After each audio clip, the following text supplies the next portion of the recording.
Now, I have been watching or seeing on the internet and on TV, whatever it may be, in the media. I've been watching Rachel Maddow promote her latest book called Prequel.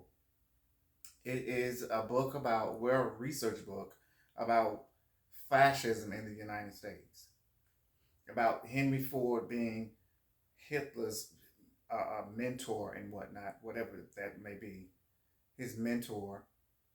But what kept coming up is what she would say, what they would all say, is that the rise in anti-Semitism meant that fascism is coming. As you know, that's the canary in the coal mine, the rise of anti-Semitism. Now, all of we Negroes, we Africans here in the United States, we've always known what it is to live in a police state. We've always known what that is. Ever since 1619, 1776, 1863, 1963, whatever. We've always known what that is. To live in a police state. And before the dumb white supremacists want to have something to say, no, it's not about the men and women in blue. It's about a system. A system invented, created by Caucasians, Europeans, called colonialism, but still here in the United States is stuck. Of how we were supposed to be kept in our place. We Negroes here in the United States, we African Americans, were supposed to be kept in our place. And understand, I know all of you, there are many black folks across America who does not want to be called African American. Okay, the white supremacists know that you're African American. They know that.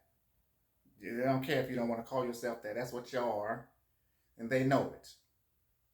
But still, we know what it is to live in a police state, to have our movements curbed or stunted. We know what that is, whether it be economic or social, of course, the penal system and the law, healthcare wise, whatever it may be. We know what it is to live in a police state, to have the government curb your movements, keep you in your place.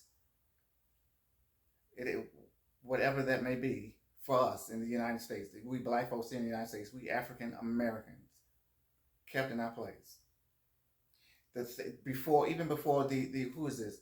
Italy and Germany became whole states. They became states in like what, eight countries. They became whole countries in like what, 1871. They became whole countries. Both of those places before they started their march towards fascism and being a Nazi. We had that here in the United States. And understand, in 1865, the what it's called the Ku Klux Klan was invented. And let's understand at the very end of 1865 is when African Americans got their enslaved Africans got their freedom in like states in like Delaware or in those mid-Atlantic states. They got their freedom in 1865, late 1865. And that's when the KKK was invented. It was invented to organize and keep Negroes in their place, to keep us in that space where we were, physically, mentally, emotionally, politically, to keep us in that place. And they made damn sure they violence and all kinds of things that they wanted to put on us. It's ridiculous. Wanted to kill us to keep us in our place.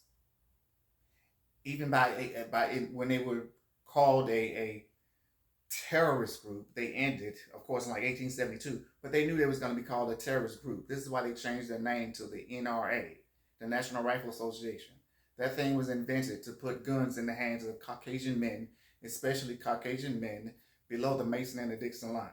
It was to put guns in their hands to keep us in our place. And it crescendoed with separate but equal, Jim Crow America. Crescendo with that. To keep us in our place, physically, emotionally, politically, economically, to keep us in our place. And no, it's not a coincidence that when they started back up in like what, 1915 is when fascism, or when everything like that kicked off in 1915, when it was supposedly was the second wave of the KKK. Let's be real. They was marching up Pennsylvania Avenue in 1920, making themselves known. Now they might be frightened of Jews because what they can see us. They can see Negroes. They know where to keep us. They know where we are and to keep us in our place. Well, they couldn't see Jews. They couldn't see y'all.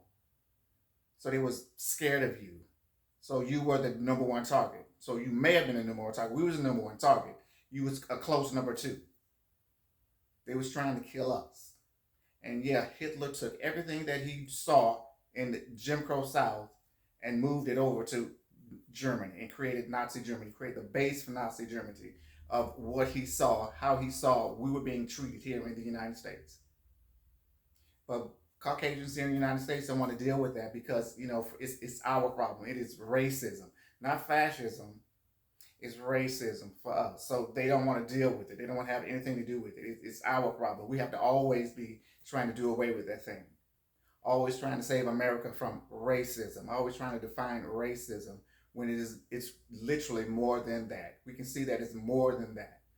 It is Caucasians believing in the authoritarian system. The thing that began over in Europe, then start here in the United States. Didn't start in the United States. It began over in Europe, the authoritarian thing with your kings and queens. Y'all can't escape it. However you try to escape, you cannot escape how you have been indoctrinated, how you have been educated since Charlemagne to believe that one person gets to decide on how you live your life. And of course, for me, it's not about DNA. It's not about you Caucasians and DNA. It's about your religion. It's the whole point of why God was invented. It's an absolute invention. The reason why it was invented was to keep you in your place. God, that grand invention of the aristocracy, to keep the lower orders in their place. The whole purpose of that. The whole purpose of that invention. And it has worked. That thing has worked. Why we should not continue to ask the question, why is it that you Caucasians keep coming back to this? It's because you have been indoctrinated to keep coming back to this, to stay in this place. To stay in that place of believing that one person should be able to tell you what to do. And then you threw it all on us. You threw all that stuff on us that you should tell us what to do. So this whole thing about the rise in anti-Semitism is, to be quite honest, is a misnomer. Because it was always on us. It was always on us. To be kept in our place. However that was, to keep us in our place. The violence that was visited upon African bodies here in the United States was to keep us in our place. So if that thing went to other countries, I have nothing to do with that. That has something to do with Caucasians and the way that you believe in yourself. White supremacy. I've been trying to figure out why is it that Caucasians cannot escape that? Why you can't leave it alone? What is it about white supremacy that you have to keep doing it? You can't leave it alone. You can't leave it behind. You can't say, okay, that's a white supremacist thing. It's a white supremacist thought.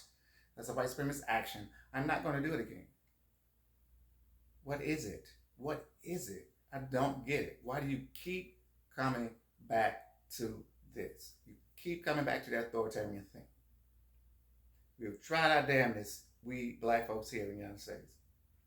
We African Americans. We have tried our damnedest to get rid of that shit. Now the question is, Caucasians, what are you going to do? Are you going to stop bullshitting and say, I'm not going to be woke anymore? Woke, let's not be woke. That bullshit. Are you going to say, okay, let me be conscious. I'm going to always be conscious. I'm going to wake up and be woke. Stop being a fucking zombie. I'm going to be woke. I'm not going to do it again. I'm not going to raise my children to do it again. I'm not going to do this again. It doesn't work. It doesn't work. So, Caucasians, what's the first? My question: Why is it so easy? Why is that shit so easy? Why was Donald Trump so easily to manipulate you, to tell you how you should act and what. Why was that shit so fucking easy? I don't understand. And you need to ask yourselves, why was it so easy? Why is it so easy to accept the fact that you should not be learning about African American history? Because if you did, you would see that this thing is about to happen.